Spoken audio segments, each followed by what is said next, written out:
warahmatullahi wabarakatuh. Bismillahirrahmanirrahim. Alhamdulillahirrahmanirrahim. Allahumma sholli ala Sayyidina Muhammad wa ala ali Sayyidina Muhammad. Sahabatku semuanya yang senantiasa dalam keberkahan ya. Semoga di hari ini Jumat tanggal 13 Ramadan 1435 Hijriah senantiasa dalam kesyukuran yang sangat luar biasa. Baik, senang rasanya saya Mutia kembali bisa menemani Anda di 92,9 FM Cirebon di 11 Juli 2014. Dan tentunya saya nggak sendiri, ada Om Riyad yang menemani. Assalamualaikum warahmatullahi wabarakatuh, Om Riyad. Waalaikumsalam warahmatullahi wabarakatuh, Muti. Alhamdulillah, Jumat Mubarakah, Om Riyad. Iya. Tak terasa ya, ketemu di hari Jumat lagi. Jumat lagi. Dan tak terasa kita ada di 13 ya, Om. Benar iya, ya? Sudah 13-an. Iya, 13 Ramadan memasuki 10 hari kedua ya. Iya. Hari ini seperti biasa di Jumat pagi kita belajar tentang bagaimana memanage rumah tangga ya, Om ya. Rumah tangga. Iya, agar segala konflik terolah dengan cantik, segala permasalahan juga bisa dikemas indah, dan segala hal yang kadang bikin runyem itu bisa menjadi adem. Gitu ya. Asal tahu ilmunya. Iya. Dan hari ini kita memperbaharui diri dengan keilmuan yang semakin bertambah bersama dua guru kita. Ada Buya Yahya. Assalamualaikum warahmatullahi wabarakatuh, Buya. Waalaikumsalam warahmatullahi wabarakatuh. Baik, semangat dan sehat selalu ya. Allah, semangat selalu. Buya itu dari majelis langsung kerja nih. Baik, insya Allah ya. Dan itu menyenangkan. Abang, assalamualaikum. Waalaikumsalam warahmatullahi wabarakatuh. Safari Ramadan di radioku ya, Bang. Iya. Selasa, Kamis, Jumat. Dan nanti Jumatnya bersambung loh. Ada siaran mentoring sama teman-teman kita juga ya. Bersambung tempat lain lagi. Iya, di tempat lain juga. Baik, pagi hari ini Om Riyad dan juga Abang serta Buya serta sahabat semua kita mengambil satu tema yang menarik. Kalau seorang sahabat ya Om ya, dikit-dikit curhat. Entah itu curhat sampai detail atau curcol gitu kan. Dan kalau sama sahabat tuh enak. Uangmu uangku gitu kan ya. Main todong aja kan, lapar dong berhenti gitu kan. Siapa yang bayarin, siapa yang rasa punya duit dia yang bakal bayarin gitu kan. Segala hal yang orang yang orang lain nggak tahu dia tahu. Dan suami istri juga layak itu seperti itu ya. Harusnya seperti itu. Jadi nggak ada gengsi, nggak ada tedeng aling-aling gitu kan. Cuman pada kenyataannya konon katanya banyak suami istri tapi seperti orang bilang wayang uang gitu kan, berjauhan, diem-dieman. Kalau ada masalah justru curhatnya kepada orang lain. Dan suami juga kadang ketika curhat sama istri tuh gengsi. Padahal katanya ada banyak faktor penyebabnya. Kadang istri kadang diajak ngobrol tuh nggak nyambung gitu kan ya. Atau suaminya juga yang enggan untuk mendengarkan keluhan istri berjibunya pekerjaan rumah. Akhirnya curhat sama orang lain katanya lebih nyambung sama ini dari sama istri sendiri atau sama suami sendiri. Betul, lebih enak sama orang lain. Sama orang lain. Ya, buku aja orang lain nggak kenal dia. Diajaknya nyambung ngobrolnya kan gitu ya. Iyalah, orang nggak kenal manyunnya sebetulnya kayak gitu. Bangun paginya nggak tahu Muti kayak apa. Dan nggak punya duitnya, nyembelinya juga kayak gimana nggak tahu kan. Baik, pagi hari ini kita di Rumahku Surgaku bakal mengupas tuntas tentang sebagaimana baiknya suami istri itu layaknya sahabat ya, tapi mesra. Oke. Jadi suami istri sahabat tapi mesra. Pagi hari ini bersama Buya dan juga Bang Hak. Baik, Buya silakan mencermati fenomena sekarang. Orang suami atau istri cenderung curhat kepada orang lain. Bismillahirrahmanirrahim. Assalamualaikum warahmatullahi wabarakatuh. Waalaikumsalam warahmatullahi wabarakatuh. Alhamdulillah, wassalatu wassalamu ala Rasulillah Sayyidina Muhammad bin Abdillah wa ala alihi wa ashabihi wa mawalah. Amma ba'd. Yang kami cintai para pendengar semuanya, wabil khusus Bang Hak, Muti juga Bang Riyad yang ada di studio. Dan semua saudara-saudari yang merilai radio ini, semoga senantiasa diberi oleh Allah ketulusan di dalam berjuang. Amin. Amin. Sehingga mendapatkan imbalan kelak dari Allah Subhanahu wa taala. Yang harus diketahui di dalam membangun rumah tangga itu penempatan posisi antara suami dengan istri. Kalau salah meletakkannya ya nanti akan tidak terjalin sebuah kesinambungan komunikasi yang baik. Ya, maka seorang suami bagi seorang istri itu apa sih? Kan begitu. Fungsinya seperti apa? Dan seorang istri bagi seorang suami seperti apa sih? Di sini bukan, kalau di dalam Al-Quran itu dikatakan ar-rijal qawwamuna 'alan nisa itu bukan maksudnya seorang suami itu menguasai seorang perempuan, tidak. qawamah itu justru punya makna pengayoman, melindungi. Nah, ini makna ini kan harus jelas. Ya. Makna melindungi berarti kan pelindung. Ngayomi, pengayom dari segala hal yang tidak diinginkan yang bakal menimpa seorang wanita. Jadi begitulah posisi seorang suami qawam, pengayom. Dan seorang wanita apa? Al-Quran sebutkan litaskunu ilaiha. Agar engkau menemukan kesejukan, ketenangan. Dan ini harus dijelaskan. Kalau seorang suami sudah tidak menjadi pengayom lagi, maka sebetulnya dia telah tidak kayak suami lagi sudah. Atau seorang istri tidak menjadikan ketenangan, kesejukan, ini sudah keluar dari fungsinya. Ini yang harus dibangun kayak begini ini. Gimana kesadaran untuk menempatkan di tempat semacam ini? Maka itu perlu dibangun sebuah keinsyafan bahwasanya kita itu di dalam berumah tangga ya, seorang suami istri, tentunya yang harus kita pahami bukan semata-mata kita itu untuk melampiaskan syahwat, akan tapi di situ ada satu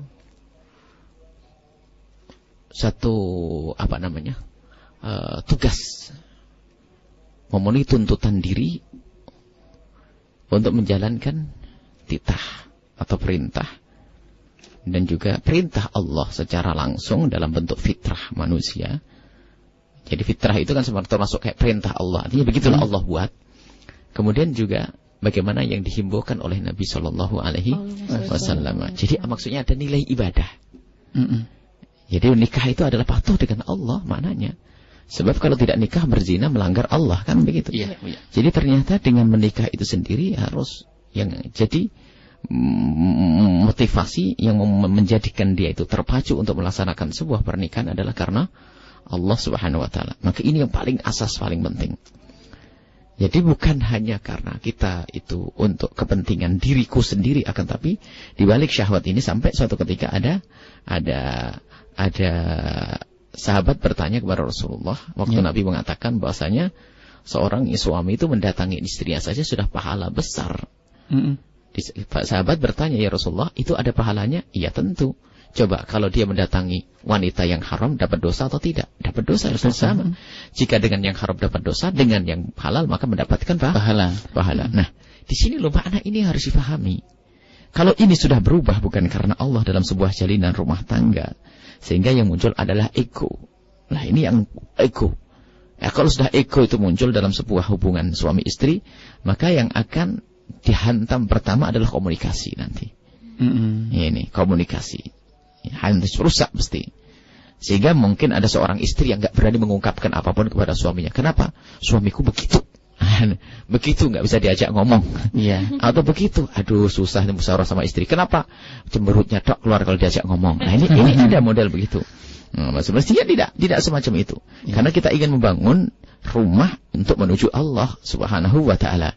Nah, di dalam hal ini maka terbangun komunikasi karena sadar bahwasanya engkau itu bukan siapa-siapa kecuali mitraku untuk semakin dekat kepada Allah. Jadi dalam segala permasalahannya nanti dihubungkan dengan Allah Subhanahu wa taala. Jadi seorang suami punya masalah. Jadi hendaknya ya dia harus meyakini bahwasanya mitranya itulah yang hendaknya diajak bicara terlebih dahulu jika ini adalah untuk rumah tangga, kan begitu. Jangan sampai ada permasalahan kayak apapun karena meyakini ini mitraku untuk cari kemuliaan di hadapan Allah Subhanahu wa taala. Ini bukan urusan atasan bawahan, bukan. Bukan atasan bawahan, bukan seorang perempuan adalah budak di rumah suaminya, bukan, atau sebaliknya tidak. Bukan pembantu di rumah suaminya, bukan. Dan memposisikan yang beda pun, memposisikan yang salah pun menjadi salah. Seolah-olah istri adalah tidak berhak untuk diajak berbicara.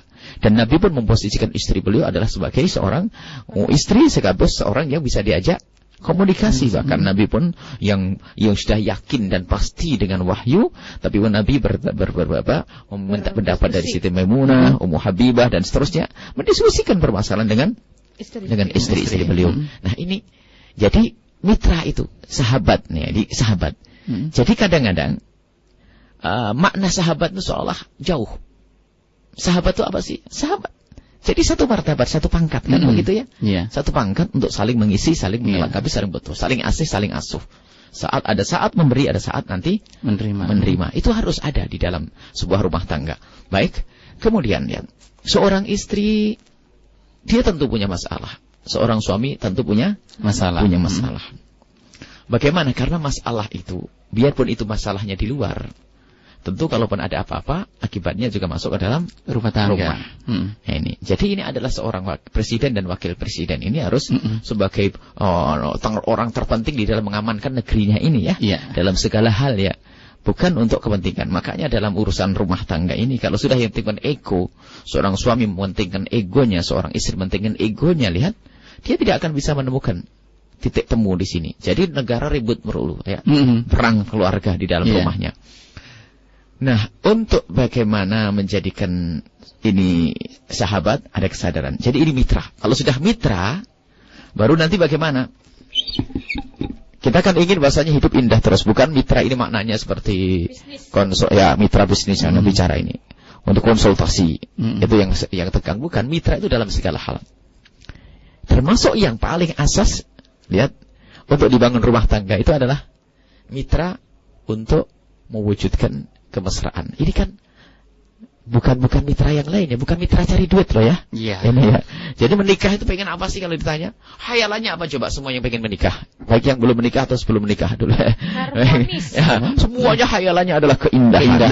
Itu kan gambarannya seperti itu. Keinginan semua. Jadi sebetulnya suami itu bisa yang paling asas memang mencari ridha Allah. Tapi sebenarnya pernikahan ini adalah mitra untuk mewujudkan keindahan, kemesraan. Jadi kemesraan selalu. Kemesraan selamanya. Gitulah, kemesraan selalu. Jadi dalam keadaan apapun hendaknya kemesraan, keindahan ini selalu ada. Nah, kalau sudah paham makna ini akan terwujud. Jadi bukan, mohon maaf, senang-senang itu belum tentu mesra loh ya. Senang-senang belum tentu mesra. Belum tentu. Orang senang atas duka orang lain juga ada. Apakah mesra? Iya, benar. Jadi jangan nyemik saya orang mukul. Jadi senang-senang belum tentu mesra. Belum tentu. Makanya ego namanya. Sampai mohon maaf, sampai dalam urusan yang sangat pribadi, mohon maaf. Biasanya kalau sudah pernikahan itu adalah intinya di mana sih? Iya. Hubungan suami istri. Biarpun inti sungguhnya bertemunya hati ya. Betul. Tapi secara lahir dari nikah itu langsung yang dibidik adalah di situ. Bukan tujuan tapi penting. Iya. Ya kan? Bukan tujuan penting. Kalau ada orang menikah kamu tidak boleh menggauli istrimu selama 5 tahun, kira-kira gimana? Iya, enggak masuk akal ya. Nah, ini adalah. Jadi itu termasuk sangat penting ya. Di dalam hal yang sangat pribadi ini pun ternyata ego tidak bisa berjalan, tidak boleh misalnya seorang suami hanya yang penting aku suka kecewa seorang istri. Mohon maaf, seorang istri tidak mendapatkan kesenangan, dia hanya mendapatkan mandinya di saat musim dingin misalnya. Mohon maaf, atau sebaliknya. Seorang istri melayani suami adalah bukan karena ingin menyenangkan sang suami. Sehingga hanya kalau dia mau saja ya sudah, kalau tidak ya tidak. Sehingga seorang suami pun bisa terlantar. Dan ini lihat, karena mitranya bukan mitra untuk mencari keindahan. Mungkin hanya mitra untuk, mohon maaf, mitra mencari keturunan saja tidak. Cari keturunan bisa saja dengan berantem loh ya. Dengan kekerasan tidak. Jadi harus dipahami ini mitra. Aslinya pernikahan itu sendiri mitra untuk menciptakan kebahagiaan. Lah bahagia itu kan panjang kisahnya. Bahagia itu bermacam-macam. Nah disinilah kesadaran makna ini. Maka setelah paham bahwasanya tujuan kita adalah bagaimana mencari ridho Allah. Kemudian setelah itu pasangan adalah mitra termasuk mitra untuk menciptakan kebahagiaan di sini. Jadi kemesraan. Jadi harus selalu mesra. Jadi mohon maaf, kalau ada suami colak-colek gitu, kepada istri usil, ya kan, culik, itu memang tempatnya. Sampai ada suami itu usil tuh. Jadilah suami yang usil itu menarik itu bagi seorang istri. Colak-colek. Ada yang dikerjain itu. Tapi kepada siapa? Istrinya. Dan itu adalah satu makna. Padahal kerjaan ringan ya. Kerjaan ringan seolah-olah tidak berarti ya. Betul ya. Akan tapi ternyata ke dapur saja coel begitu, lewatin coel misalnya begitu. Ini ada makna. Ya begitulah komunikasi kan tidak harus dengan lidah ya. Dengan jemari, dengan lirik, dengan macam itu komunikasi. Nah ini termasuk membudayakan apa? Kemesraan, keindahan. Lah termasuk tadi di dalam membahas permasalahan curhat. Itu bagaimana kesenangan kita adalah di saat kita bisa menyampaikan sesuatu kepada pasangan. Maka jangan sampai pasangan itu menjadi ketakutan. Karena suami yang diktator. Ini banyak ya. Wanita ngadu adalah saya tidak bisa ngomong kepada suami. Sampai saya katakan, ayo berangkat ke sini. Buya aja yang ngomong. Lah kok bisa gimana? Suamimu kok Buya aja yang ngomong? Ini aneh bener nih. Ya Buya aja ngomong lah. Ya enggak gitu dong. Itu bagaimana komunikasinya? Baru kebaca. Tidak pernah ada komunikasi. Wahai para suami, jika kau tidak bisa membuka komunikasi, artinya kalau sudah istrimu tidak bisa membuka komunikasi denganmu, tidak terbuka denganmu, engkau gagal. Engkau adalah gagal seorang suami. Karena dia telah tidak bisa menampakkan sebagai seorang pengayom. Pengayom itu kayak apa sih? Ya. Pengayom contohnya aja. Biarpun lawan sendiri tidak pernah ragu untuk ngadu. Sayyidina Umar bin Khattab radhiyallahu anhu. Kisah. Suatu ketika ada seorang Yahudi yang menginjak bajunya seorang gubernur yang ada di Mesir. Anaknya gubernur. Keinjak bajunya langsung marah. Ditempeleng itu orang Yahudi. Orang Yahudi ditempeleng kecewa. Saya yang nginjek gak sengaja kok. Apakah ragu ngadu kepada Sayyidina Umar? Tidak ngadu karena pengayom. Biarpun tahu Sayyidina Umar itu menegakkan kebenaran gak tanggung-tanggung. Ngadu. Ya Khalifah, aku suatu ketika ditempeleng sama anaknya gubernur yang ada di Mesir ini. Dan saya tidak terima.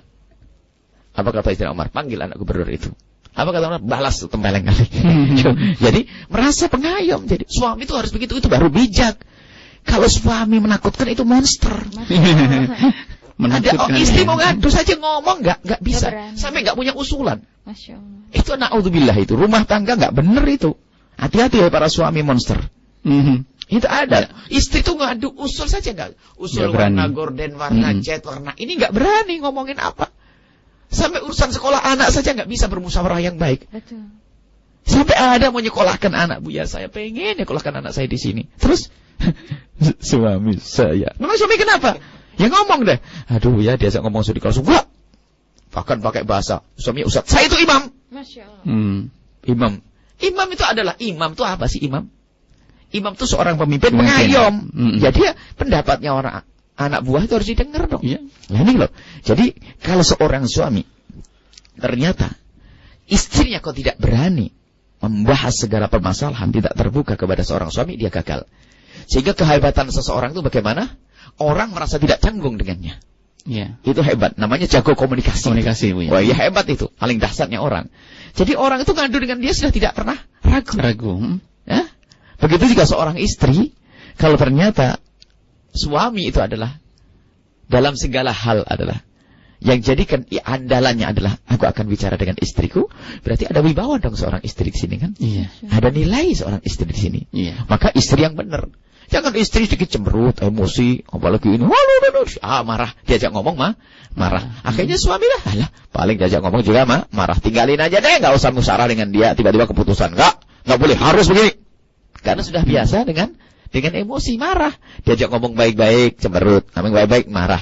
Ditanya, katanya nuduh. Musyawarah, katanya macam. Jadi ada aja seorang wanita yang semacam itu. Baik, jadi wahai para istri, jadikanlah pasanganmu itu tidak pernah ragu-ragu untuk bermusyawarah denganmu. Jadi kita sendiri yang menempatkan. Iya. Jadi kalau ada pendapat, sampai dikatakan bahasanya, Sayyid Muhammad bin Ali Maliki menuliskan bahasanya, wahai wanita, kalau ternyata ada pendapat suamimu yang salah, asalkan tidak melanggar syariat, salah, tapi tidak melanggar syariat. Jangan biasa membantah.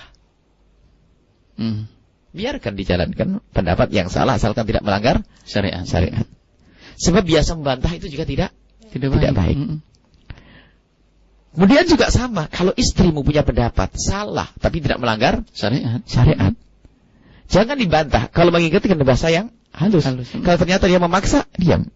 Tapi dengan diammu itu, dengan kebijakanmu, dia akan sendiri malu nanti. Jadi, kadang-kadang kita itu dikit-dikit langsung membuat bantahan. Enggak, saya enggak setuju dengan begitu. Kenapa dengan kalimat tidak setuju?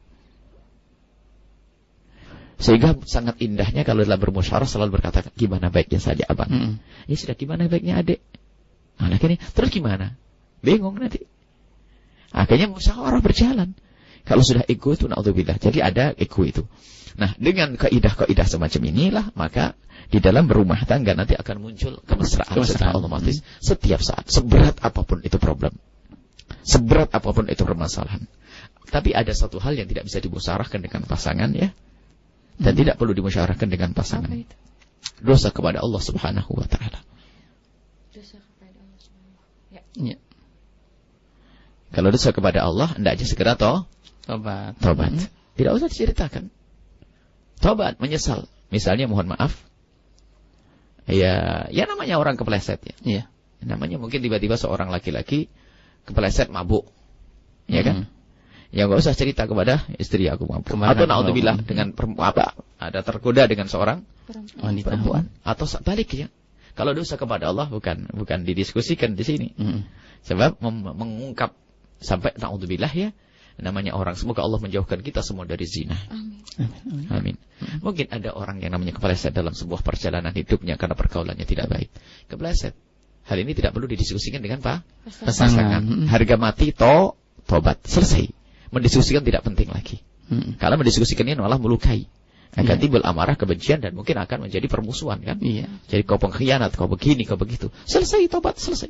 Mungkin dulu pernah kepleset. Jadi yang maksud untuk curhat dan sebagainya adalah hal-hal yang sederhana. Misalnya urusan kemasyarakatan. Saya kok dengan saudara saya kok begini, gimana abang? Ini kan? Ya saya dengan ini kok bagaimana? Jadi ada yang perlu dipilah-pilah. Dan juga ketahuilah bahwa orang cerdas itu akan memilah apa yang harus disampaikan. Ya. Tapi intinya bahwa jangan menuntut orang itu berkomunikasi baik dengan kita. Iya. Akan tapi jadikanlah bagaimana orang itu mudah berkomunikasi dengan kita. Kita muka diri berarti Bu ya. Oh iya dong. Enggak bisa kalau menuntut orang bermacam-macam orang. Ya. Jadi bagaimana orang itu, jadi harus adil betul nih dalam segala hal. Makanya termasuk para ustadz, para pembimbing dan sebagainya itu jangan mudah memihak. Misalnya ada suami istri. Suami istri kadang-kadang pakai skenario itu. Yang salah suaminya misalnya. Tak tanya apa? Istrinya yang datang. Nah, dia harus skenario misalnya. Ya sudah. Karena kamu yang datang, istri kamu yang salah kan suamimu. Tapi untuk ngasih mukotimah nanti kamu mau tak marahi dulu ya. Biar suaminya nanti bisa siap untuk dimarahin. Jadi untuk ditegur irahnya begitu. Ternyata ada. Ini maksudnya membiasakan bahasanya ya. Kadang untuk menang kita harus ngalah dulu. Kita tidak harus selalu begini. Harus saya yang dulu. Saya ngomong dulu. Enggak. Nabi lihat bicaklet. Ini salah contoh indah. Suatu ketika pernah sering saya sampaikan ini tentang kisah Siti Aisyah yang bermasalah dengan Rasulullah. Jadi yang namanya problem rumah tangga itu selalu ada loh ya. Iya. Jangan dianggap rumah tangga tidak ada problem. Selalu ada. Termasuk di rumah tangganya Nabi SAW ada. Suatu ketika Siti Aisyah dengan Rasulullah ada satu konflik. Ya, konflik ini rupanya berat sekali. Sampai Nabi Muhammad SAW waktu itu perlu bantuan kepada Sayyidina Abu Bakar As-Siddiq untuk menyelesaikannya. Dan Sayyidina Abu Bakar sebagai gurunya Rasulullah, Rasulullah ada sebagai gurunya, ya kan? Nabinya, kemudian sisi lain Aisyah adalah putrinya.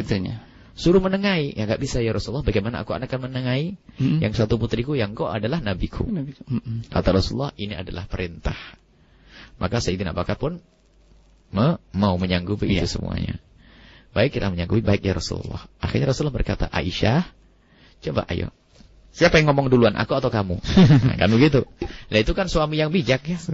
Tidak langsung, istriku begini, diam dulu ya. Nggak ada. Saya mau ngomong, tidak. Aisyah, siapa yang ngomong duluan, aku atau kamu? Ditawarin. Siti Aisyah menjawab, kamu dulu aja ya Rasulullah, tapi jangan ngomong kecuali yang benar. Rupanya ini emosi benar ini ya. Sampai Rasulullah begitukan. Sayyidina Abu Bakar yang di hatinya adalah cinta seutuhnya ke Rasulullah. Marah langsung. Itu dipukul Siti Aisyah. Ya Allah. Setelah dipukul lari ya. Dan dikejar. Akan dipukul ulang lagi. Lari dikejar, muter begitu. Tak tanya tanpa disadari, Siti Aisyah itu berlindung di bawah dadanya Rasulullah SAW. Padahal lagi perang sama suaminya. Ibaratnya begitu lagi konflik dengan sedang konflik. Tak taunya di saat ada masalah dengan yang di luar malah berlindung itu. Nah, akhirnya Pak, saat itu apa? Iya tanpa sadar begitu. Karena memang secara refleks memang Rasulullah adalah pelindung dalam rumah tangganya. Biarpun problem saat itu. Sehingga di saat ada gangguan luar pun kembali ke Rasulullah. Sehingga terjadi apa? Bingung Rasulullah. Ini tanya perang sama saya atau akhirnya si Aisyah itu ngelongak-dongakkan kepalanya, tersenyum. Rasulullah juga tersenyum. Selesailah permasalahan. Ya kan? Jadi jangan sampai, makanya suami kalau punya istri kok tiba-tiba curhat di luar tuh biasanya yang salah suaminya malahan. Itu jangan disalahkan istrinya. Karena suami tidak pernah membuka komunikasi. Apalagi yang sibuk. Apalagi yang macam-macam, atau apalagi yang gengsi kayak model keratonan begitu. Jadi istri bawah, duduknya di bawah, suaminya di atas. Semua di atas kayak model begitu. Jadi si istri kayak pembantu pelayan begitu. Itu tidak dibenarkan, nggak begitu. Ternyata Rasulullah SAW pun pernah mengambil sampah di rumahnya dan seterusnya. Jadi kalau memang seorang suami itu kok punya istri, ternyata lebih senang curhat di luar, ini kayaknya, ini langsung saja. Kayaknya ini semacam rambu-rambu. Kalau ada perempuan suka curhat di luar tuh kayaknya di rumahnya nggak enak sudah. Iya, itu loh. Ada teman curhat. Itu ada tandanya. Jadi kalau dikit curhat itu sebenarnya malu dia sebenarnya. Berarti suaminya tidak menjadi tempat curhat. Dan curhat yang berlebihan menjadi gunjing loh ya. Curhat itu maksudnya untuk menyelesaikan permasalahan. Wallahu a'lam bishawab. Baik Bu ya, terima kasih. Mukadimah yang indah Om Riyad ya. Dan jadi kita tahu, to the point aja. Suami yang salah. Baik. Kurang komunikasi nggak salah begitu. Miscommunication. Bisa jadi loh kalau suaminya melankolis ya Bang ya, atau juga pragmatis diem aja. Baik, kita juga bakal mendengarkan, Abang bakal berbagi juga, tapi sebelum kita bakal break sebentar sahabatku ya. Sebelum break kita menyapa media partner yang sudah menulis 92,9 FM Cirebon, dan terima kasih juga untuk rekan-rekan Radio Network ya, Radioku Kuningan, Radioku 92,4 FM Majalengka, Big Radioku 104,7 FM Batam, dan juga sahabat-sahabat media partner kami. Silakan Om Riyad. Iya, di Radio Wadi 88 FM Sukabumi dan Radio Q 94,1 FM Bandung, Radio Samara 96,2 FM Tulungagung, juga ada Radio MBS 107,7 FM Gresik dan Radio MBS 107,9 FM Blitar. Juga ada Radio Darul Mustafa Lumajang Jawa Timur, Radio Azam 103,5 Karibun Kepulauan Riau, juga ada Radio Streaming Alif Lampung, Radio Madinatus Salam 90,9 FM Banjarmasin Kalimantan Selatan, dan juga ada Radio Panua 103,8 FM Pauwato Gorontalo. Baik, dan terima kasih juga untuk sahabat-sahabat yang sudah mengakses audio streaming kami ya. Di www.buyayahya.org, tunein.com, radioonline.com, dan juga di inspirasihati.com. Tetap stay 92,9 FM Cirebon, Inspirasi Spirit Hati.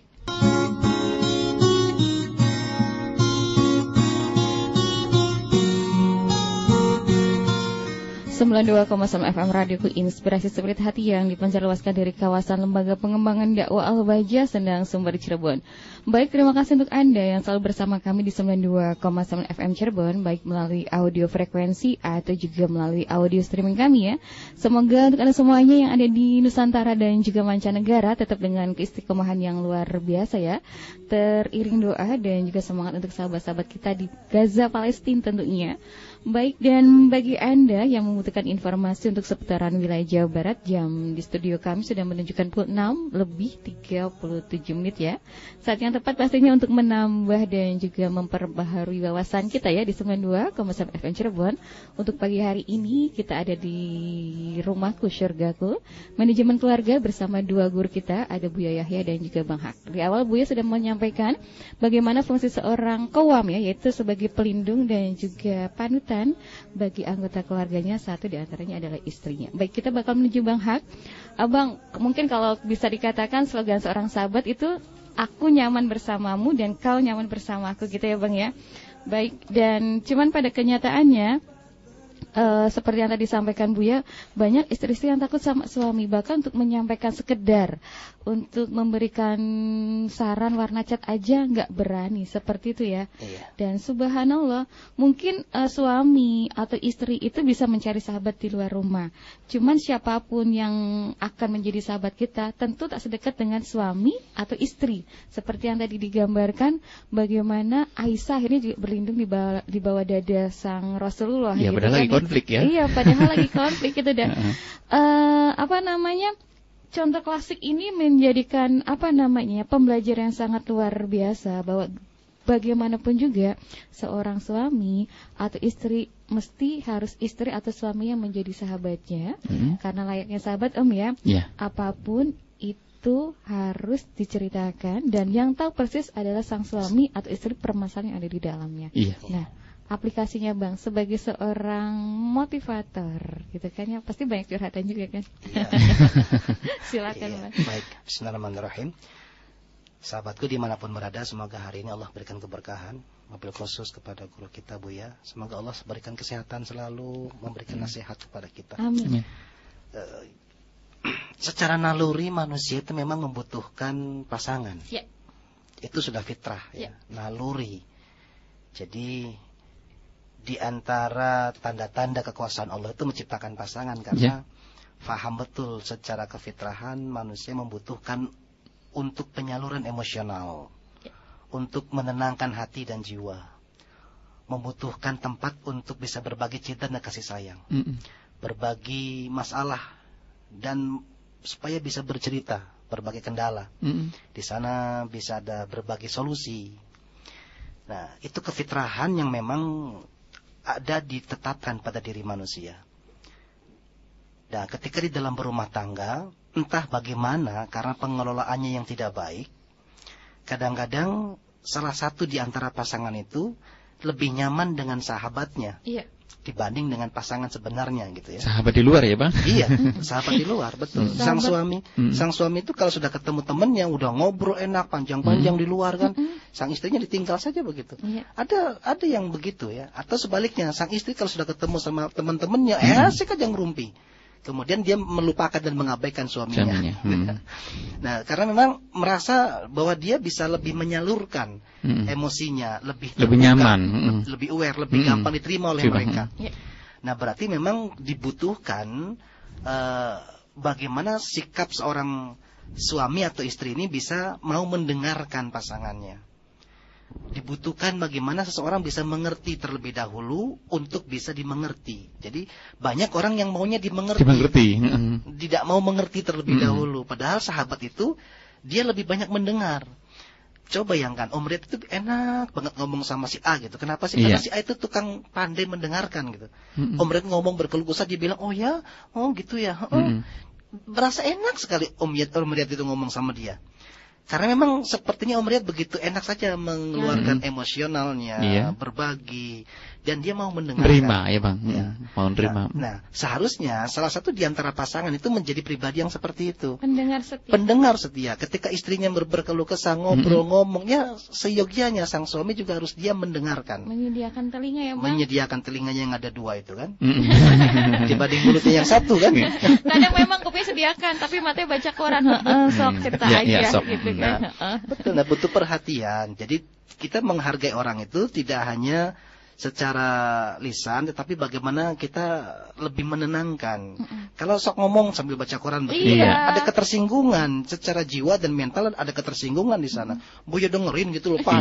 Itu si cuek ya Bang kalau gitu sih. Tidak ada perhatian. Jadi betul, kita berharap di antara pasangan itu bisa menjadi mitra, sahabat yang bisa mendengarkan, yang bisa mau mengerti, yang mau berbagi, yang mau memahami isi hati pasangannya.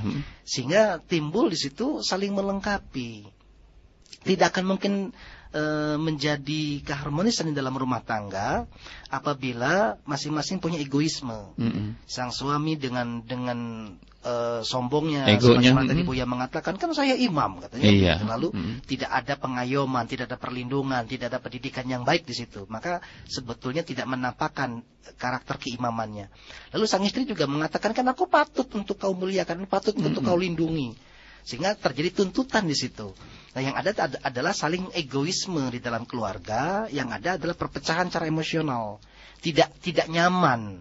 Nah, perceraian itu bukan akibat karena tidak akurnya dua orang, tetapi sudah merasa tidak nyaman, tidak sependirian, sudah tidak cocok lagi, sudah ada banyak perselisihan yang nggak bisa diselesaikan, maka sudah selesainya adalah dengan cara perceraian. Tetapi apabila dia menjadi seorang sahabat itu lebih bisa menenangkan, mendamaikan, menenteramkan, menjadi tujuan ketika dia punya masalah yang diingat pertama kali sahabatnya gitu. Sahabat itu kan enak sekali kalau sudah ngomong. Nah, bagaimana menjadikan pasangan kita adalah sahabat kita, bahkan tidak hanya sebatas sahabat. Kalau sahabat kita ngomongin sesuatu yang tidak baik buat kita, itu kan bisa aib ya. Tetapi kalau kita ngobrol sama suaminya kan bisa saja ngomong, aku loh gimana ya, kalau ketemu sama si Anu tuh pengennya marah terus. Gimana sih nasihati aku dong? Kan enak sebetulnya begitu ya. Jadi lebih safety ya Bang, lebih aman. Iya, karena ke suaminya dia berbicara gitu loh. Ingin memperbaiki itu, begitulah caranya. Saya kalau ada keluarga itu perasaan gendek, kesel aja. Salah nggak sih? Nah, betapa sangat senang ketika suami bicara dan memang diminta untuk menyampaikan itu. Nah, kadang-kadang yang ada itu kan istrinya nggak minta dinasihati, suaminya menasihati. Sehingga nasihat segitu banyak nggak pernah didengar sama istrinya. Iya, karena lagi nggak butuh, Bang. Iya, betul. Nah, kan sebaik-baik nasihat itu ketika dia merasa dibutuhkan.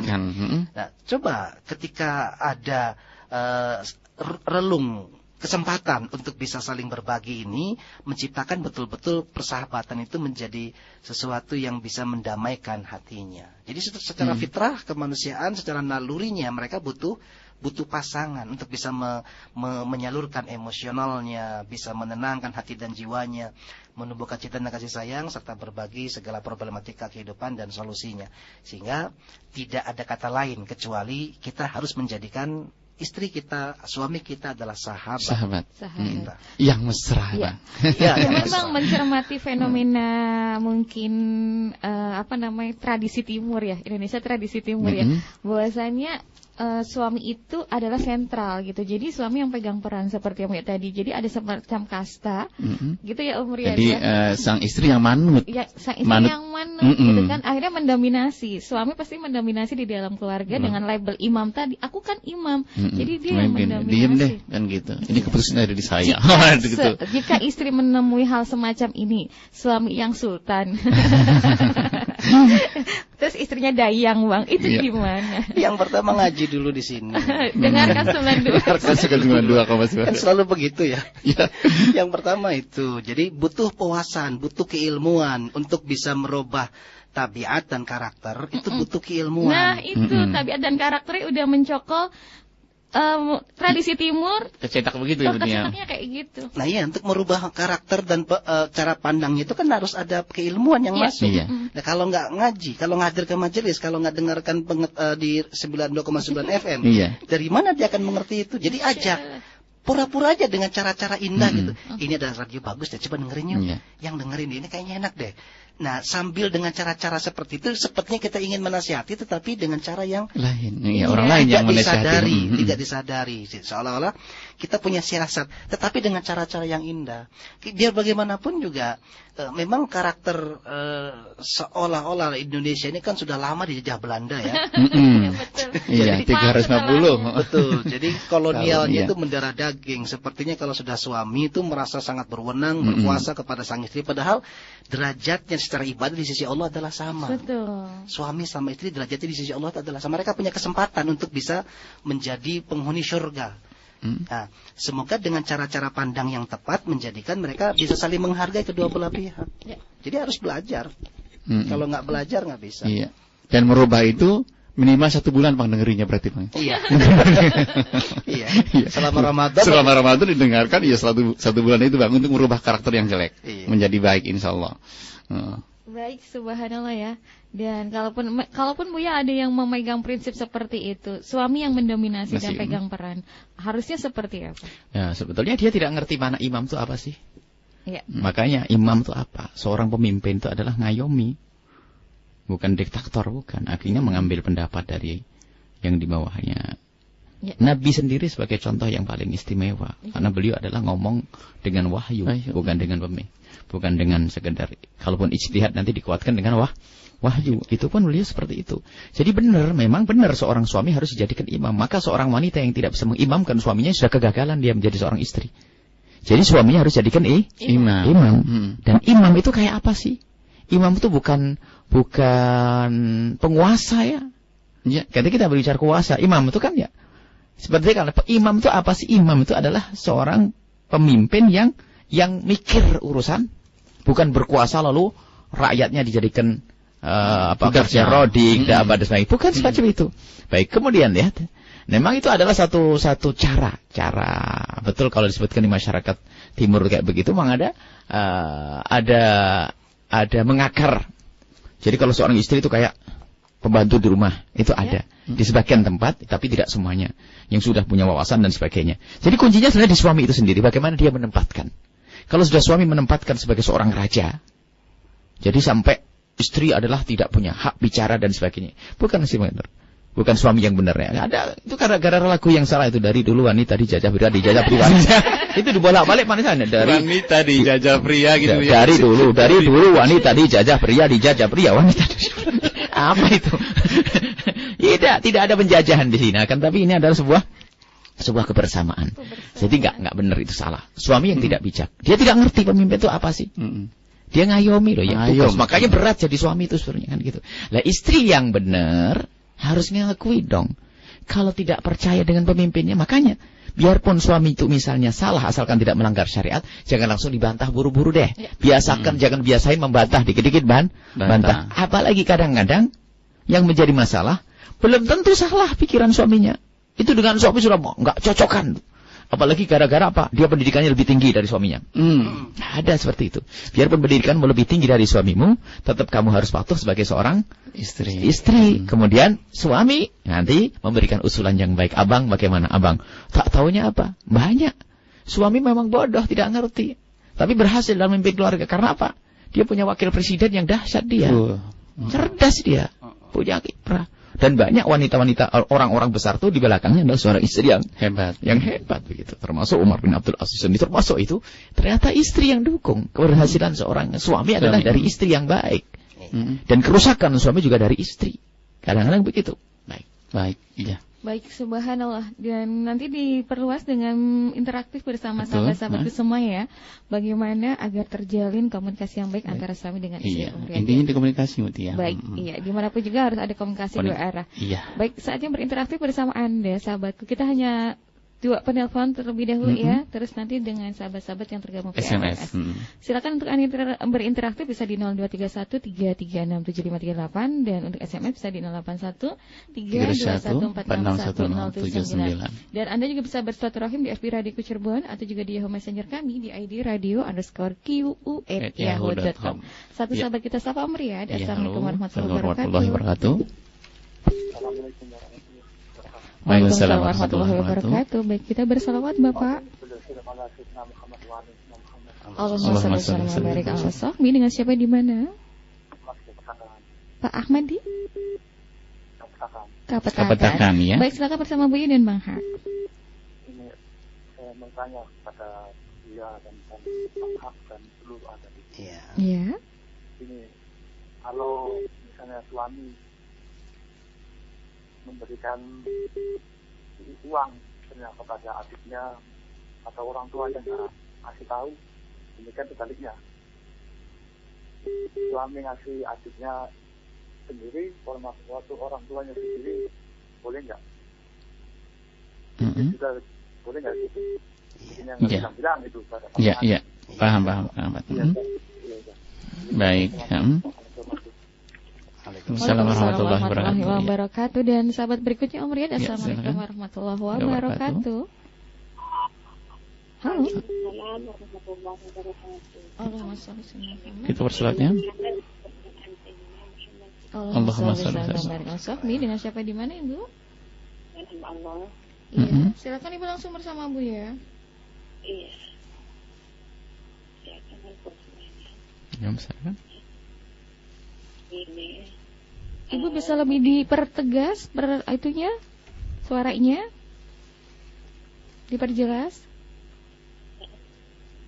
Gini, bagaimana sikap bagi orang yang mendapatkan sering dikursi ya, orang yang mendapatkan apa Ibu bisa diulang? Sangkaan baik itu atau sangkaan baik itu atau ya. Kurang jelas Ibu. Halo, Ibu mohon maaf kurang jelas Ibu, bisa lebih diperjelas. Bagaimana sikap orang-orang yang sering mendapatkan sangkaan-sangkaan atau sebutan-sebutan yang baik dan mulia gitu. Sangkaan-sangkaan yang tidak baik. Misalnya gini, aduh kayak orang kaya gitu ya, atau yang belum haji udah dipanggil haji gitu, atau dari nasab bakal dipanggil dengan dari yang baik ya gitu. Nggak paham ya? Sedangkan perasaan itu kan tidak sesuai dengan kenyataannya gitu. Dan memang itu atau sih kadang-kadang tuh sangkaan-sangkaan itu bikin malu gitu atau kurang nyaman.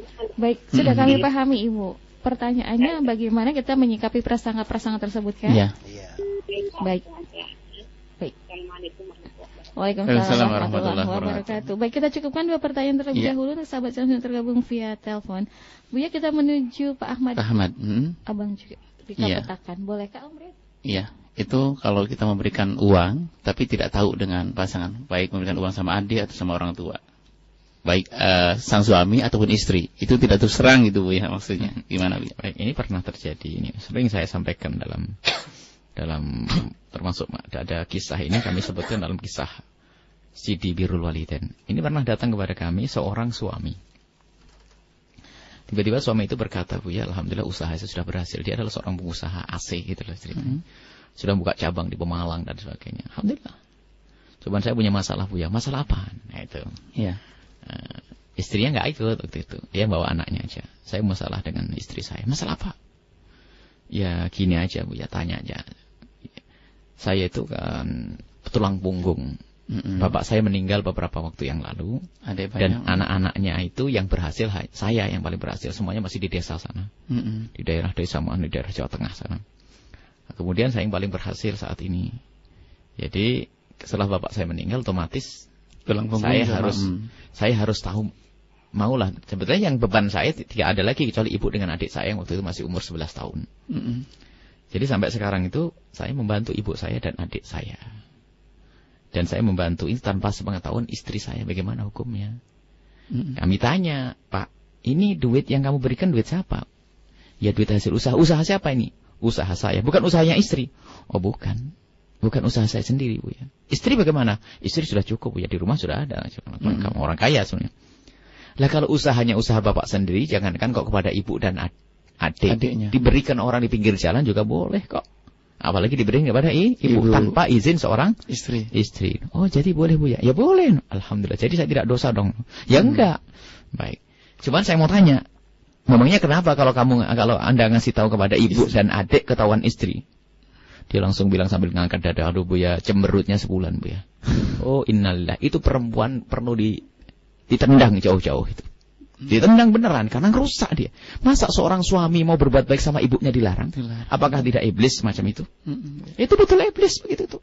Mestinya bangga abang. Ngingetkan abah sudah meninggal. Abah mertua maksudnya. Iya. Ibu sendirian mesti ngingetkan terus. Masa dibantu ibunya, ibu mertuanya. Kok cemberut itu kan perempuan model apa kayak begitu tuh. Tidak benar itu perempuan yang tidak terdidik dia. Salah pilih itu manusia kan. Terus gimana Bu ya? Dekatkan kepada Allah. Ajak ngaji supaya itu nggak benar perempuan semacam itu. Cuma jangan ditendang. Memang mestinya layak ditendang. Karena apa? Memang kurang ajar. Berarti ngajari suaminya masuk neraka agar durhaka kepada ibu.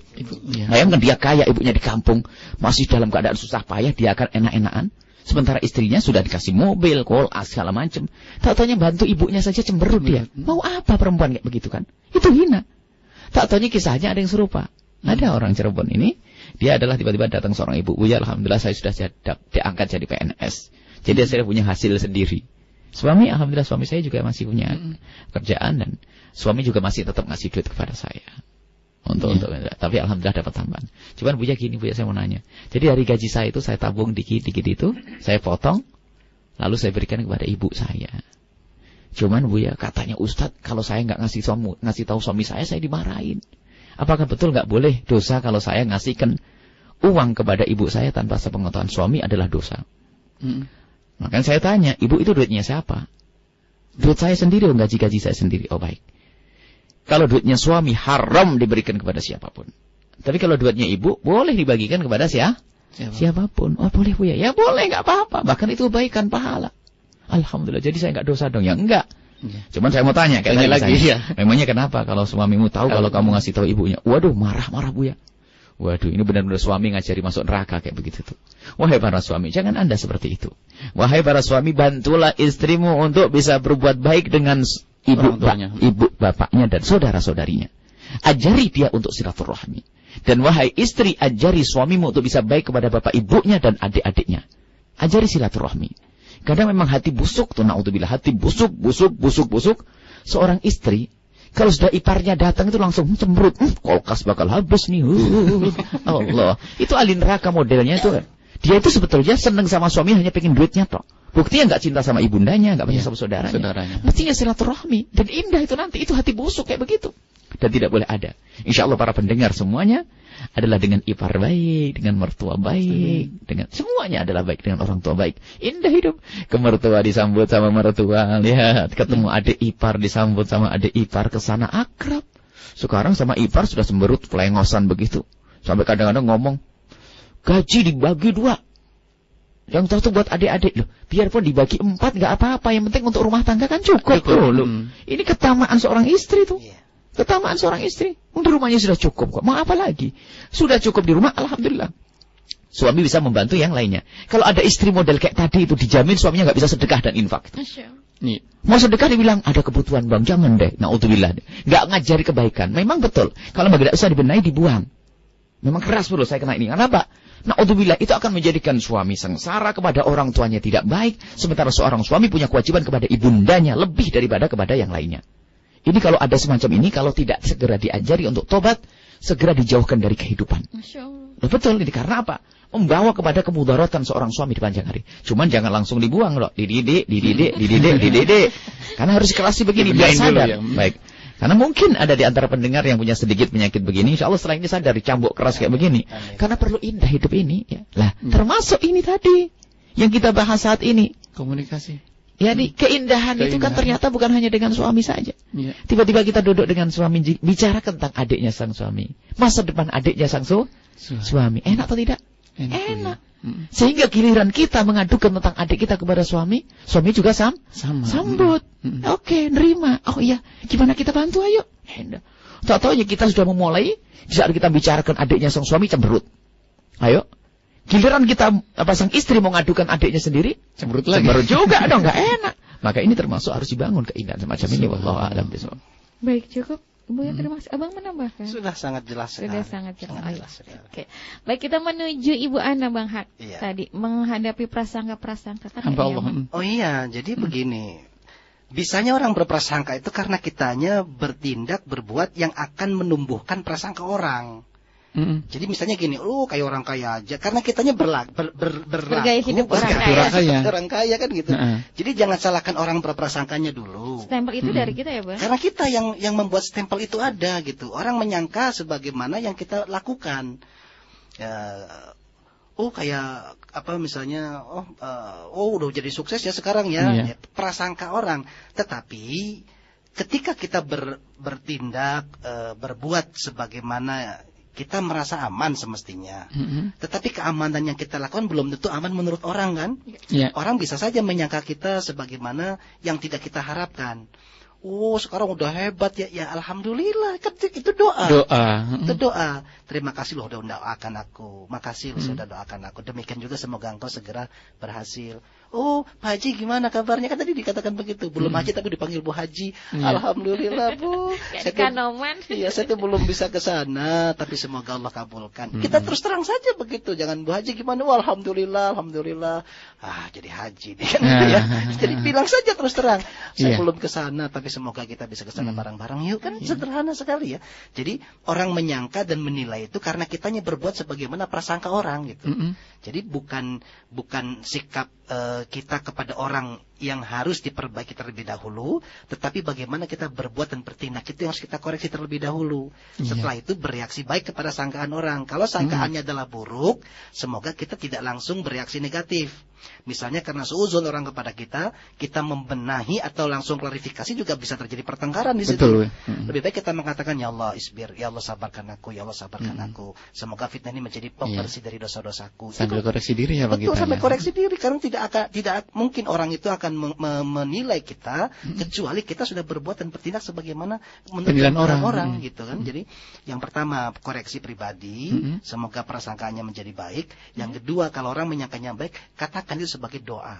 Lalu aminkan, alhamdulillah, amin, ya Allah, amin. Kan gitu saja, sederhana sekali, insyaallah. Baik, subhanallah. Amin, ini baru jilbabnya aja, gitu kan.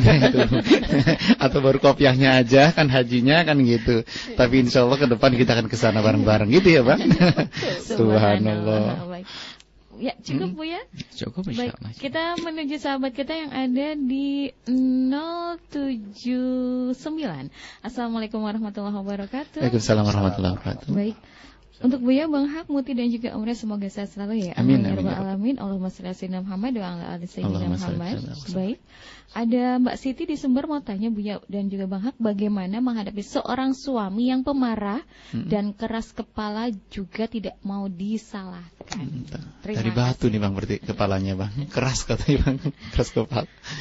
Ya, Buya silakan. Baik. Sebetulnya gini loh ya, dalam segala kasus permasalahan itu, Nabi ngajari ya sebelum menyalahkan orang itu coba ditengok barangkali kita terlebih dahulu salah. Sebab kerasnya sang suami tidak serta-merta ya. Atau kita tengok kenapa kok begitu. Paling tidak itu dari awal tuh mungkin kita bisa menyalahkan diri kita di saat memilihnya. Kita memilihnya hanya karena senang, karena cinta, bahasa anong sekarang gitu ya. Salah pilih lah. Ya. Baik, atau kemudian begini. Mungkin kita tanya, kalau bisa ketemu sejarahnya dulu waktu pengantin baru sampai berapa tahun apakah keras kayak begitu? Kan begitu ya? Yeah. Kalau memang aslinya keras nanti ada solusinya. Kalau aslinya tidak keras dicari sebabnya apa? Sebab kerasnya suami bisa saja karena istri yang bebel, istri yang tidak peduli, istri yang ini berubah. Sampai ini ya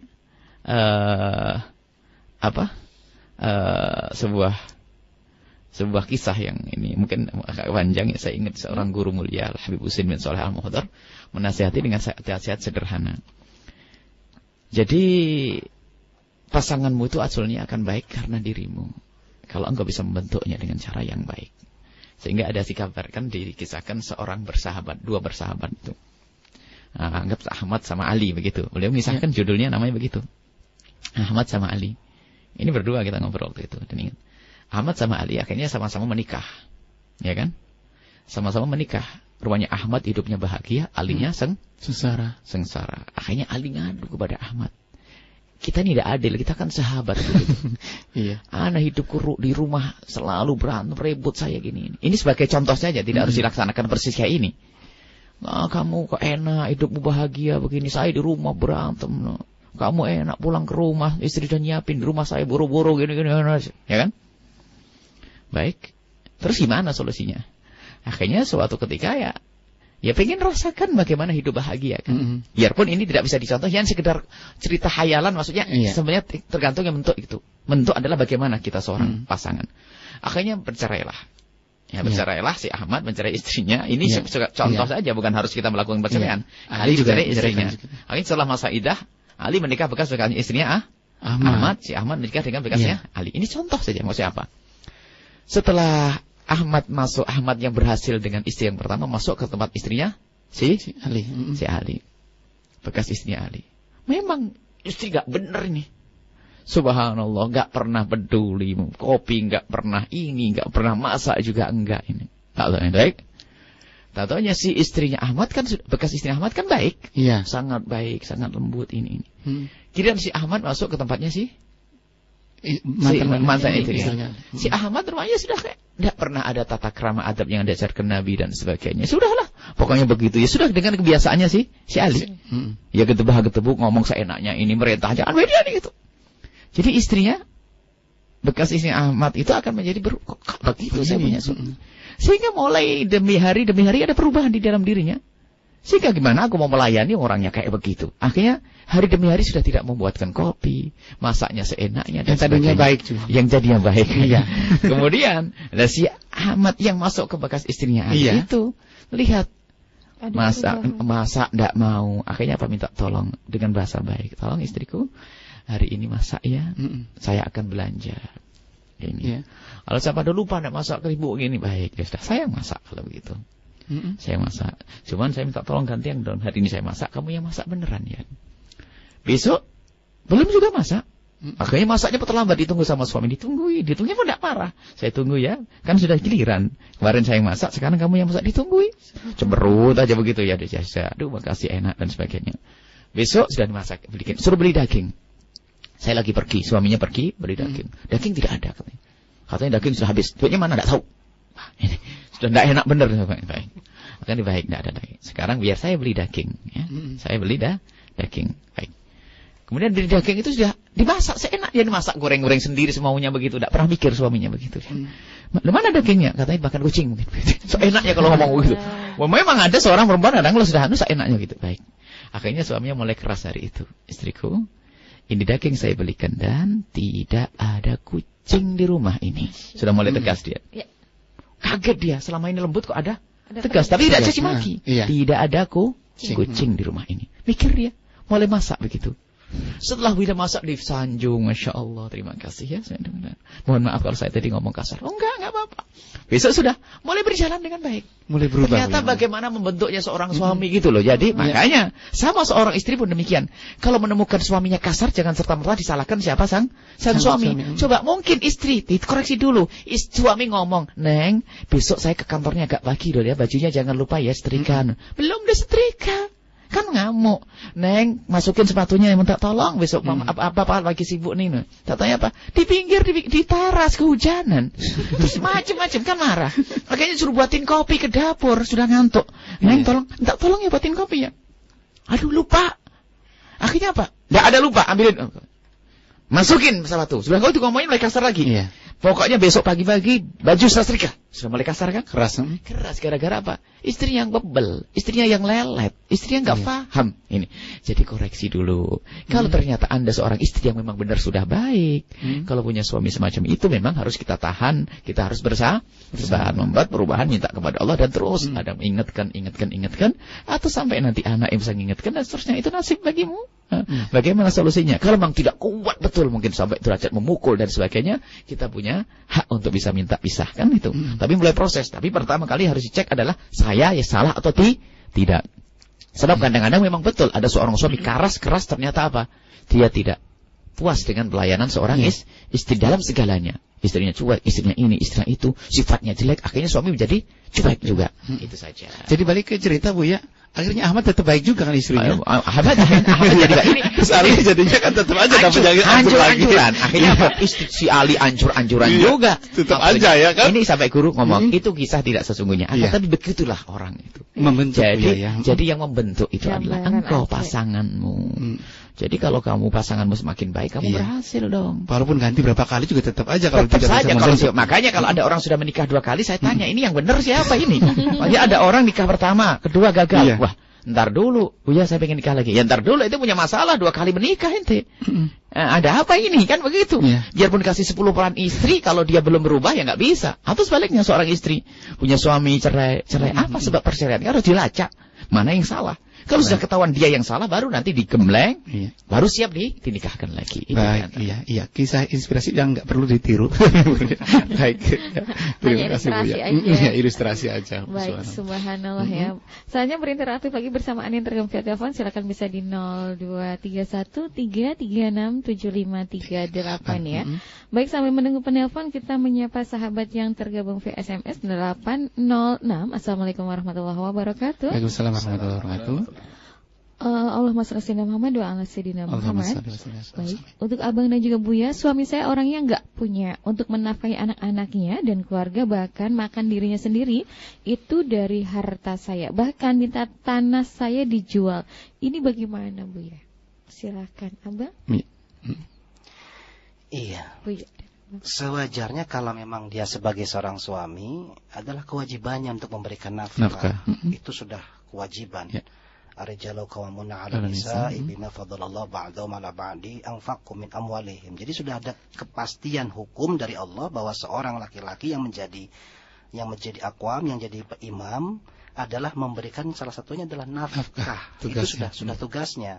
Seandainya sang suami ini punya tekad dan keinginan untuk menafkahkan, ada janji Allah yang hebat loh di situ. Liyunfik dzu sa'ati min sa'atihi wa man qudira 'alaihi rizquhu falyunfik fima ataahu Allah. Sayaj'alullahu ba'da 'usri yusra. Ketika sang suami dalam keadaan ketidakmampuan tetapi dia berupaya untuk mencari nafkah, akan diberikan kemudahan oleh Allah, merubah dari suasana yang tadinya sulit menjadi mudah. Tetapi di sini sang suami merasa nyaman dengan kemudahan yang ada, fasilitas sang istri masalahnya. Itu yang jadi masalah nih. Karena ada yang sebelahnya. Karena ada. Jadi merasa sang suaminya, enggak saya nafkahin juga istri saya sudah cukup. Jadi ngapain lagi saya repot-repot. Nah, dia sudah merasa dimudahkan.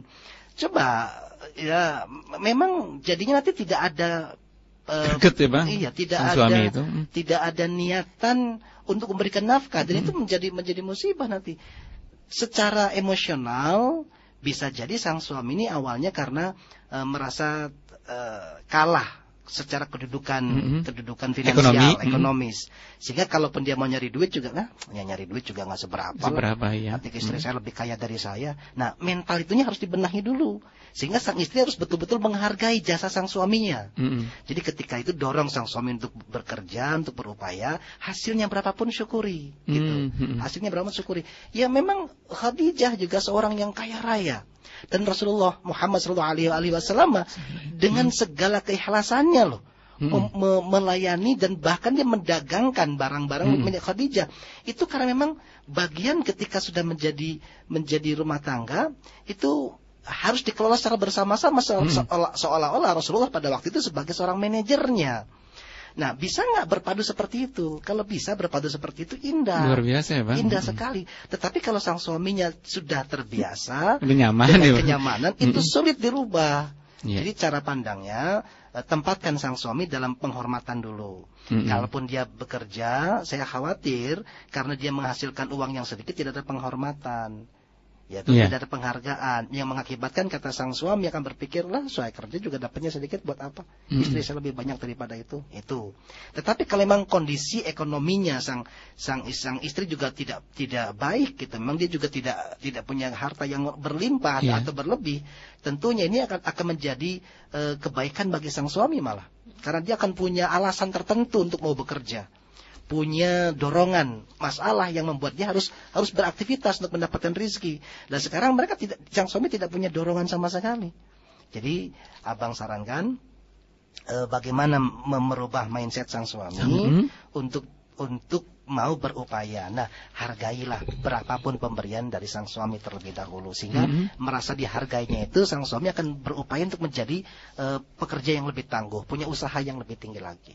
Baik. Iya. Cukup, Pak. Ya, betul, saya nggak terpahak. Dan juga kadang ada seorang suami punya istri punya tuntutan, kamu harus bekerja di model begini.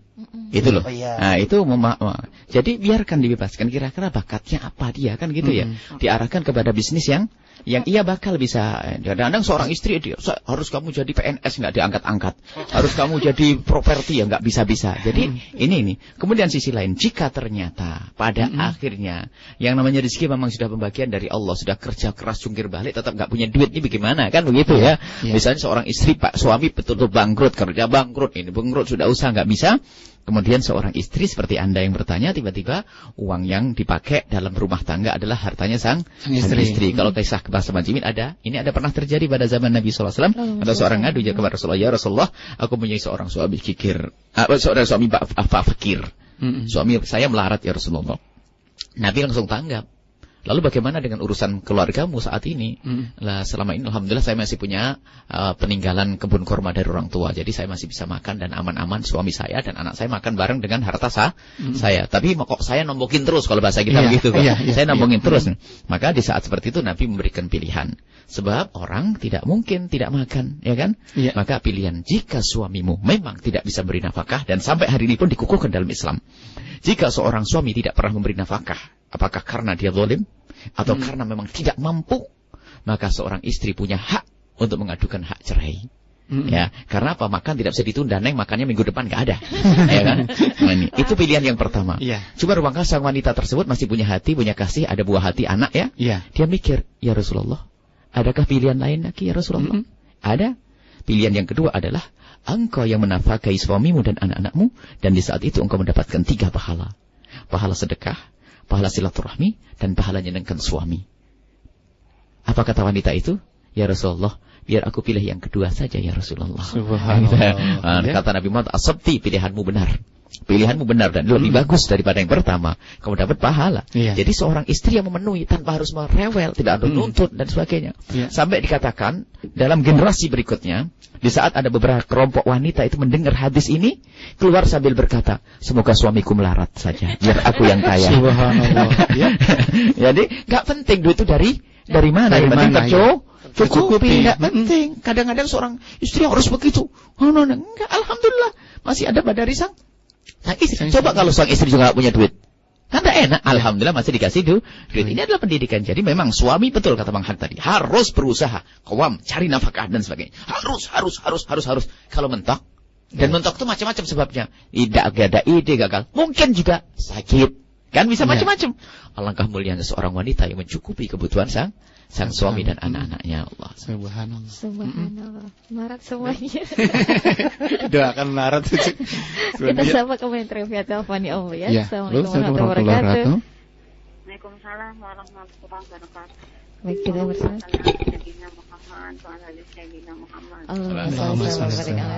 Baik, dengan siapa di mana Ibu? Dari hamba Allah. Baik Ibu, satu pertanyaan. Di luar tema ya. Satu pertanyaan Ibu. Waalaikumsalam. Ya, Ibu kan lagi ini ya sholat gitu. Biasanya kan kalau habis sholat kan ngaji ya. Jadi waktu habis sholat itu mau kenanya kan dicopot semua nih Bu ya. Nah terus ingat bahwa Ibu ini mau ngaji. Biar langsung ngaji, jadi cuma kita pakai pakai gamis aja sama kerudung. Pertanyaannya Ibu? Terus terus pas mau ngaji itu suratnya itu ketemu dengan surat sajadah. Jadi mau ngajinya tuh di ruang tamu gitu. Jadi pas lagi pakai tidak menutup aurat aja sama kerudung gitu. Jadi dan cara sujudnya itu gimana, kan pas ada di ruangan tamu itu Bu ya.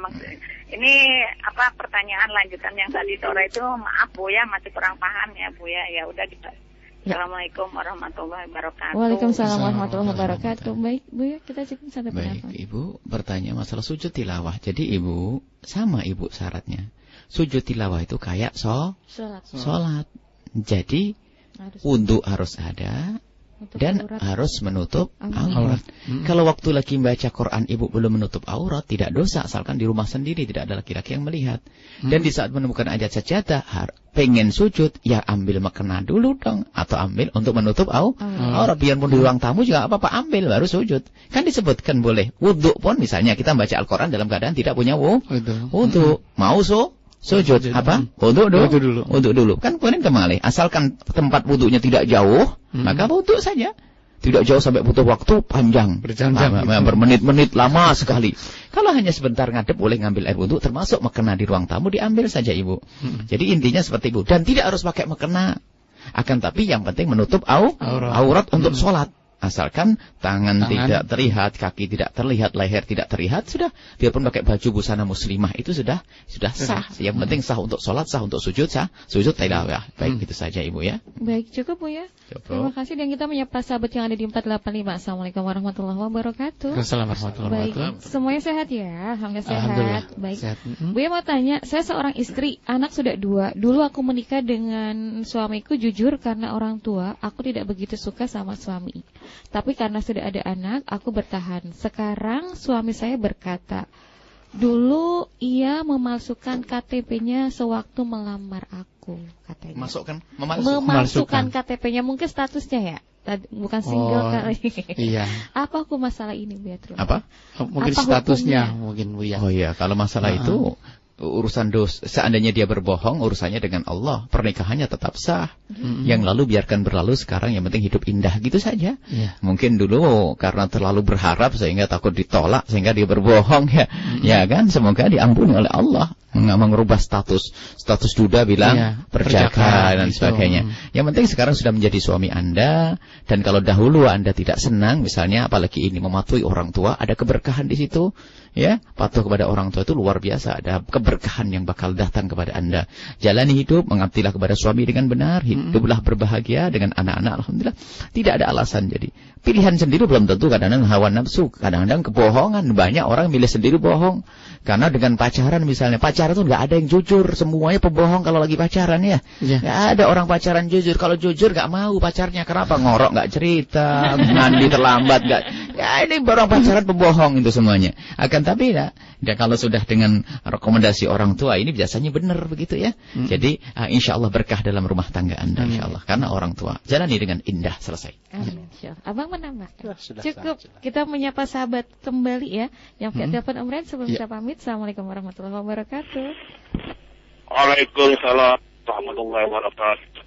Allahumma sholli ala Sayyidina Muhammad. Allahumma sholli. Baik, dengan siapa di mana, Pak? Hamba Allah di Cirebon. Baik, silakan langsung bersama Buya dan Bang Hak. Assalamualaikum Buya. Waalaikumsalam warahmatullahi wabarakatuh. Saya ingin bersedekah tapi masih punya hutang. Katanya kalau masih punya hutang harus dilunasi dulu Bu ya. Ya, baik. Sedangkan saya sebagai pengusaha, yang namanya hutang itu nggak hilang-hilang. Iya. Jadi nggak sedekah-sedekah. Jadi gimana itu sedekahnya? Baik, cukup Pak yang lain. Ya gitu aja. Baik, terima kasih sudah bergabung bersama kami. Waalaikumsalam warahmatullahi wabarakatuh. Baik, ya Bu ya.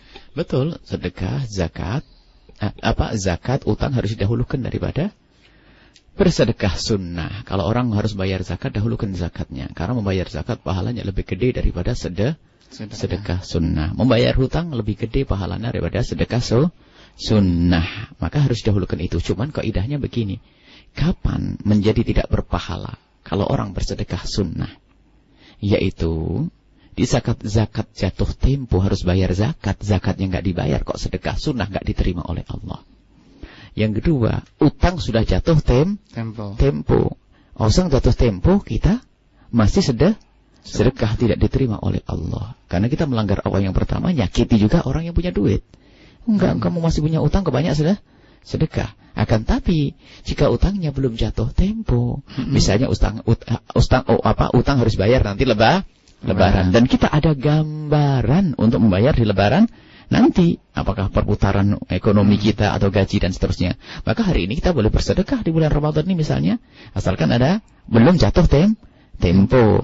Kemudian utang bisnis itu bukan seperti ini, beda.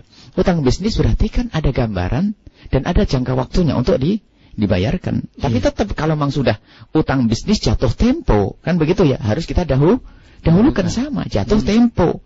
Jangan sampai kita menunda-nunda, itu hawa nafsu. Jadi sedekahnya pun bukan karena Allah merintahkan lunasi utangmu. Tapi kalau bisnis biasanya tidak seperti itu. Biasanya bisnis kan begini. Kalau nanti ada uang ada barang terjual nanti dibayarkan begitu. Jadi misalnya kita ngutang kepada perusahaan yang lebih gede ya. Iya. Konsinyasi. Jadi mungkin kan utangnya bukan utang. Kalau harus bayar bulan ini misalnya. Iya. Jadi biasanya Pak, kalau terjual nanti kita harus jujur. Kalau terjual ya kita bayar. Kalau jadi kita bayar. Maka utang ini bukan utang yang jatuh tempo, memang dalam perputaran bisnis tidak ada hentinya di sini. Ini bukan masuk pembahasan ini. Asalkan apa? Memang perputarannya begitu. Tapi kalau misalnya dalam keadaan bisnisnya macet, akhirnya kita buat utang. Utangnya sudah jatuh tempo, hendaknya ini kita dahulukan untuk kita bayar. Kalau bisnis berputar terus, ya nggak ada hentinya. Betul pertanyaannya, Bang. Pengusaha paling gede pun ternyata harus punya utang. Iya. nanti kayak sudah Bu ya. Nanti alasan ini nggak sedekah-sedekah. Iya. Baik. Abang cukup juga kan? Enggak. Perlu tambahan lagi yang perlu diperjelas ya, karena banyak orang melihat bahwa perputaran modal dianggapnya hutang, itulah jumlah totalnya, bukan. Tetapi yang tadi Buya katakan, jumlah jatuh temponya loh. Kalau punya orang hutang 100 juta. 100 juta. Selama diangsur selama 3 tahun. Tinggal dibagi jatuh tempo berapa setiap bulannya, Bang. Kalau katakan setiap bulannya 3 juta, maka itu loh yang dijadikan standar. Kewajiban untuk bayar utangnya ya, Bang, per bulannya. Bukan mikir yang 100 jutanya. Nanti enggak sudah kok, iya. Jadi kalau dibandingkan hari ini saya punya kewajiban bayar angsuran nih. Iya. Tapi pengen sedekah, mana dulu? Bayar angsuran dulu. Yang didahulukan, bayar hutangnya dulu. Nah, tetapi ketika itu sudah tidak jatuh tempo lagi, kan masih panjang itu. Alhamdulillah dapat rezeki, boleh nggak sedekah? Boleh. Karena belum jatuh tempo saja gitu. Jangan dihitung jangan 100 jutanya ya. Hitung yang jatuh temponya aja gitu. Itu termasuk kartu kredit, Bang, barangkali? Itu hati-hati kalau kartu kredit bisa itu. Ya, susah Bang ya. Karena dia keinginan dia Bang ya pakai kartu kredit. Betul. Kalau kartu kredit itu kan satu perhitungannya juga tidak standar. Apalagi ribanya juga sudah sangat jelas. Ribanya sangat jelas sekali kalau kartu kredit. Mesin utang itu, ya. Bukan mesin uang. Oh, mesin utang Bu ya. Mesin utang. Betul Bu ya. Maka harus dihindari untuk penggunaan itu. Betul-betul itu bisa menjebak orang karena sangat enak menggunakan. Iya. Nanti pada saat bayarnya itu sangat menjebak. Sumber utang.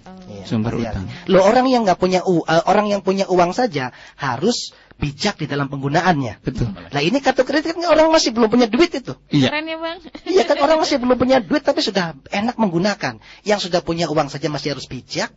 Apalagi orang yang belum punya uang. Ya logika yang tidak waras lah saya pikir. Iya. Baik. Cukup Abang. Iya, insyaallah. Buya dan juga Bang Hak kita cukupkan. Terima kasih untuk sahabat-sahabat yang sudah berpartisipasi ya. Mohon maaf untuk sahabat-sahabat radioku dari Banjarmasin, Tulung Agung dan seputaran Cirebon serta yang sudah menulis 92,9 FM belum sempat kami sapa karena kami mengutamakan pertanyaan-pertanyaan sesuai dengan tema ya. Insyaallah kita belajar lagi, semoga nanti pas pertanyaannya dengan tema yang kita usung ya. Baik, sebagai clue dari kesempatan pagi hari ini di Rumahku Surgaku, suami istri sahabat tapi mesra ya. Agar ada slogan di dalam rumah itu, aku nyaman bersamamu dan kau nyaman bersamaku. Silakan Abang, nasihat indahnya untuk hari ini. Baik, sahabatku, semoga kita bisa melihat bahwa pasangan kita betul-betul Allah pertemukan untuk kita. Dan itu adalah bagian dari belahan jiwa kita. Bagian dari sisi hati kita yang kita rindukan. Kalau belum ketemu untuk mencintai dia, jadikan dia sahabat dulu. Kalau belum bisa curhat dengan cara-cara yang indah, maka jadikan dia teman dulu. Sehingga dengan cara-cara seperti itu kita akan bertumbuh. Jangan sampai berharap untuk memiliki pasangan yang indah, tetapi kita tidak bisa mengindahkan dia. Kalau kita ingin mendapatkan pasangan yang indah, tuntutannya adalah kita bisa mengindahkan pasangan sesuai dengan apa yang kita harapkan. Jadi sang istri mendambakan suami sebagaimana gambaran pikirannya. Demikian pula sang suami menggambarkan sang istri berharap sebagaimana yang ada dalam benak dan pikirannya. Lalu tugas di antara keduanya adalah menjadikan pasangannya itu sebagaimana yang diharapkan dan diinginkan. Sehingga betul-betul tercipta hubungan yang saling baik, saling menghormati, dan berharap mendapatkan pasangan yang digambarkan. Sehingga dengan cara menjadi teman terlebih dahulu, menjadi sahabat, sehingga muncullah cinta dan benih-benih kasih sayang, kemesraan itu. Subhanallah. Subhanallah, indah nian ya. Buya silakan nasihatnya untuk sahabat kita semua. Baik. Tidak terjadinya keseimbangan dalam komunikasi itu karena ada yang nonjol kan. Ada yang dominan. Dominan dalam makna kesombongan. Nah, makanya kuncinya sederhana. Tanggalkan kesombongan. Keegoan. Sombong karena harta, sombong karena kelaki-lakian, sombong karena kecantikan, sombong karena pendidikan. Ini menjadikan komunikasi tidak jalan, sehingga menganggap istrinya tidak bisa ngerti apa-apa, atau karena istri pendidikannya tinggi meremehkan suaminya, tidak bisa diajak musyawarah. Soalnya, jadi tanggalkan kesombongan. Kalau sudah kesombongan ini sudah runtuh, lihat, maka dia akan bisa merasa bahasanya dia adalah mitraku, bukan orang yang di bawahku dalam berkembang. Karena ketahuilah bahasanya sampai diajarkan Nabi apa? Hikmah itu dhulatul mu'min. Hikmah itu adalah barang temuannya seorang mukmin dimanapun berada, tidak ketemu. Bahkan walau min afa'il majanin, bahkan biarpun dari mulutnya orang gila. Afahil majanin, biarpun dari mulutnya orang gila mungkin sekali. Jadi jangan meremehkan pasangan. Mungkin dia punya ide cemerlang yang tersembunyi, kan begitu.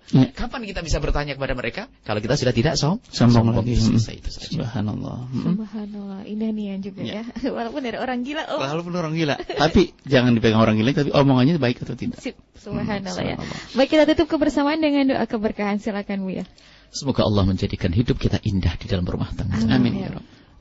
Komunikasi indah, semuanya indah. Muqaddimah keindahan kelak di surga. Semoga Allah menanggalkan kesombongan, menghilangkan kesombongan di hati kita kepada keluarga, kepada siapapun. Yang ada adalah hidup dengan ketawadhuan, saling menghargai, saling menghormati, saling menganggap, saling mengerti, kemudian saling mencintai, kemudian saling menjaga, kemudian saling berkorban buah dari cinta, sehingga yang terwujud adalah keindahan yang sesungguhnya, muqaddimah keindahan di dunia, muqaddimah keindahan kelak di surga bersama Nabi Muhammad sallallahu alaihi wasallam. Al-Fatihah.